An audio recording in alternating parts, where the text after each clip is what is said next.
Hello friends, welcome to my channel Sonia Hindi club. PYQ series में हमने शुरुआत कर रखी है छायावाद की। इससे पिछली वीडियो में हमने 500 क्वेश्चन कंप्लीट कर लिए थे।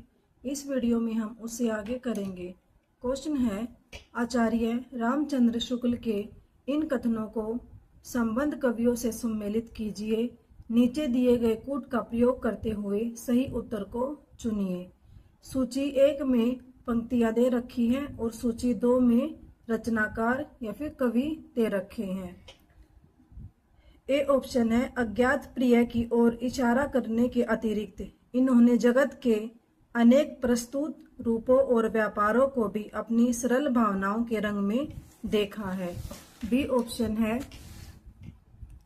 इस वेदना को लेकर इन्होंने हृदय की ऐसी अनुभूतियां सामने रखी हैं जो लोकोत्तर हैं। सी ऑप्शन है, कवि की रहस्य दृष्टि प्रकृति की आत्मा जगत के रूपों और व्यापारों में व्यक्त होने वाली आत्मा की ओर जाती है। डी ऑप्शन है, इनकी रहस्यवादी रचनाओं को देखकर चाहे तो यह कहें कि इनकी मधु वर्षा के मानस प्रसार के लिए रहस्यवाद का पर्दा मिल गया। यहाँ पर सूची 2 में दे रखा है महादेवी वर्मा, राम कुमार वर्मा, सुमित्रा नंदन पंत, जयशंकर प्रसाद, सूर्यकांत त्रिपाठी निराला। कूट दे रखा है, कूट के हिसाब से आंसर हो जाएगा इसका सी। शुक्ल के कथन है, अज्ञात प्रिय की ओर इशारा करने के अतिरिक्त इन्होंने जगत के अनेक प्रस्तुत रूपों और व्यापारों को भी अपनी सरल भावनाओं के रंग में देखा है। यह पंक्तियां किसके लिए हैं? सूर्यकांत त्रिपाठी निराला के लिए। नेक्स्ट है, इस वेदना को लेकर इन्होंने हृदय की ऐसी अनुभूतियां सामने रखी हैं जो लोकोत्तर हैं। महादेवी वर्मा के लिए। कवि की रहस्य दृष्टि प्रकृति की आत्मा जगत के रूपों और व्यापारों में व्यक्त होने वाली आत्मा की ओर जाती है। सुमित्रा नंदन पंत, इनकी रहस्यवादी रचनाओं को देखकर चाहे तो यह कहें कि इनकी मधु वर्षा के मानस प्रसार के लिए रहस्यवाद का पर्दा मिल गया। जयशंकर प्रसाद की। नेक्स्ट क्वेश्चन है, प्रकाशन वर्ष के अनुसार निम्नलिखित रचनाओं का सही अनुक्रम है। ए ऑप्शन है, अनामिका, झरना, पल्लव, निहार। बी ऑप्शन है, पल्लव, निहार, झरना, अनामिका। सी ऑप्शन है, झरना, अनामिका, पल्लव, निहार। डी ऑप्शन है, झरना, पल्लव, अनामिका, निहार। आंसर हो जाएगा इसका सी। प्रकाशन वर्ष के अनुसार रचनाओं का क्रम इस प्रकार है। जयशंकर प्रसाद, झरना 1918 ईस्वी।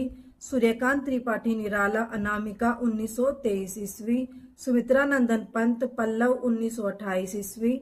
महादेवी वर्मा, निहार 1930 ईस्वी। नेक्स्ट है, प्रकाशन वर्ष के अनुसार जयशंकर प्रसाद की रचनाओं का सही अनुक्रम है। ऑप्शन दे रखे हैं, आंसू, लहर, कामायनी, प्रेम पथिक। प्रेम पथिक, लहर, आंसू, कामायनी। प्रेम पथिक, आंसू, लहर, कामायनी। लहर, प्रेम पथिक, कामायनी, आंसू। आंसर हो जाएगा इसका सी।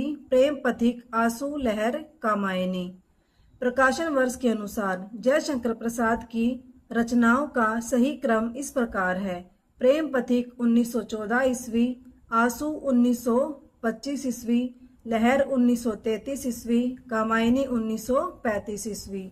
नेक्स्ट है, सुमित्रा नंदन पंत को की निम्नलिखित कृतियों में से किन पर अरविंद दर्शन का प्रभाव पड़ा है? गुंजन, सोवर्ण, रजत शिखर, ग्राम्या। कूट दे रखे हैं, इनके हिसाब से इसका आंसर हो जाएगा सी। दूसरा और तीसरा सही है, जिस पर अरविंद दर्शन का प्रभाव है। सुमित्रा नंदन पंत की सोवर्ण और रजत शिखर पर अरविंद दर्शन का प्रभाव पड़ा, जबकि गुंजन और ग्राम्या पर इसका प्रभाव नहीं है। इनकी अन्य कृतियां उच्छ्वास, ग्रंथि, वीणा, पल्लव, गुंजन, युगांत, युगवाणी, स्वर्ण किरण, स्वर्ण धुली, युगपथ, उत्तरा, लोकायतन, चिदम्बरा जिसपे ज्ञानपीठ पुरस्कार मिला है, आदि हैं। नेक्स्ट है, निराला जी पर बंग भाषा की काव्य शैली का प्रभाव समास में गुम्फित पदवलरी क्रियापद के लोप आदि में स्पष्ट झलकता है। लाक्षणिक व लक्षणय लाने की प्रवृत्ति इनमें उतनी नहीं पाई जाती जितनी प्रसाद और पंत में। उपयुक्त कथन किसका है? हजारी प्रसाद द्विवेदी, रामचंद्र शुक्ल, राम स्वरूप चतुर्वेदी, नगेंद्र। आंसर हो जाएगा इसका बी, रामचंद्र शुक्ल। निराला जी पर बंग भाषा की काव्य शैली का प्रभाव समास में गुम्फित पदवलरी क्रियापद के लोप आदि में स्पष्ट झलकता है। लाक्षणिक व लक्षणय लाने की प्रवृत्ति इनमें उतनी नहीं पाई जाती जितनी प्रसाद और पंत में। उपयुक्त कथन रामचंद्र शुक्ल जी का है। शुक्ल जी ने निराला के संबंध में अन्यत्र कहा है, बहुवस्तु स्पर्शनी प्रतिभा निराला जी में है। निराला ओज, औदात्य और विद्रोह के कवि हैं। नेक्स्ट है, रामचंद्र शुक्ल ने रहस्यवाद के मूल अर्थ में किस छायावादी कवि को सर्वाधिक प्रमुख माना है? पंत, प्रसाद, निराला, महादेवी वर्मा। आंसर हो जाएगा महादेवी वर्मा। रामचंद्र शुक्ल ने रहस्यवाद के मूल अर्थ में महादेवी वर्मा को छायावादी कवियों में सर्वाधिक प्रमुख माना है। इन्हें आधुनिक युग की मीरा भी कहा जाता है। हिंदी में छायावाद के प्रथम प्रयोक्ता मुकुटधर पांडे को मानते हैं। छायावाद के 4 स्तंभ हैं, जयशंकर प्रसाद, सुमित्रानंदन पंत, सूर्यकांत त्रिपाठी निराला, महादेवी वर्मा। नेक्स्ट है, इस समय तो भारतीय पुरुष जैसे अपने मनोरंजन के लिए रंग बिरंगे पक्षी पाल लेता है, उपयोग के लिए गाय और घोड़ा पाल लेता है, उसी प्रकार वह एक स्त्री को पालता है तथा पालित पशु पक्षियों के समान ही वह उसके शरीर और मन पर अधिकार समझता है। उपयुक्त कथन किसका है? महादेवी वर्मा, प्रभा खेतान, अनामिका, मैत्रेयी पुष्पा। आंसर हो जाएगा महादेवी वर्मा। उपयुक्त कथन महादेवी वर्मा का है। महादेवी वर्मा को आधुनिक युग की मीरा, हिंदी के विशाल मंदिर की वीणा पाणी कहा जाता है। महादेवी वर्मा को बौद्ध दर्शन से प्रभावित रहस्यवादी कवयित्री के रूप में स्वीकार किया जाता है। इनका सर्वाधिक प्रिय प्रतीक दीपक और बादल है। रेखा चित्र क्या है इनके? अतीत के चलचित्र, स्मृति की रेखाएं। संस्मरण है इनका पथ के साथी और मेरा परिवार।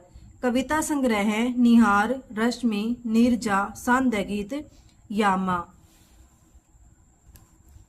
नेक्स्ट है, नई कविता के प्रथम अंक में निराला की किस कविता का अनेक कवियों द्वारा सामूहिक रूपांतर प्रकाशित हुआ था? वनवेला, यमुना के प्रति, वह तोड़ती पत्थर, जूही की कली। आंसर हो जाएगा जूही की कली। नई कविता के प्रथम अंक में निराला की कविता जूही की कली का अनेक कवियों द्वारा सामूहिक रूपांतर प्रकाशित हुआ था। नई कविता नाम अज्ञे का दिया हुआ है। अपनी एक रेडियो वार्ता में उन्होंने इस पद का सर्वप्रथम प्रयोग किया था, जो बाद में नए पत्ते अंक में नई कविता शीर्षक से प्रकाशित हुई। नई कविता का आरंभ सन 1954 ईस्वी में जगदीश गुप्त द्वारा संपादित नई कविता पत्रिका के प्रकाशन से माना जाता है। नेक्स्ट है, दोनों का हट था दुर्निवार, दोनों ही थे विश्वासहीन। कामायनी की उपयुक्त पंक्ति से क्या आशय है? श्रद्धा और मनु के बीच विश्वास खंडित हो गया था। ईड़ा और मनु में हठ धर्मिता बढ़ गई थी। देव और दानव दोनों हठी और विश्वासहीन थे। आकुली और किलात मनु से यज्ञ के लिए दुर्निवार हठ कर रहे थे। आंसर हो जाएगा इसका सी।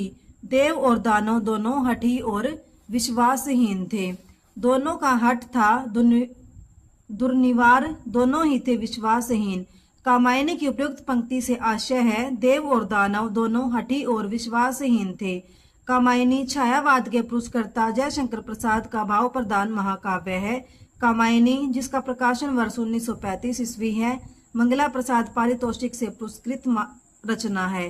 कामायनी में 15 सर्ग हैं, जिनका विवरण इस प्रकार है। चिंता, आशा, श्रद्धा, काम, वासना, लज्जा, कर्म, ईर्ष्या, ईड़ा, स्वप्न, संघर्ष, निर्वेद, दर्शन, रहस्य, आनंद।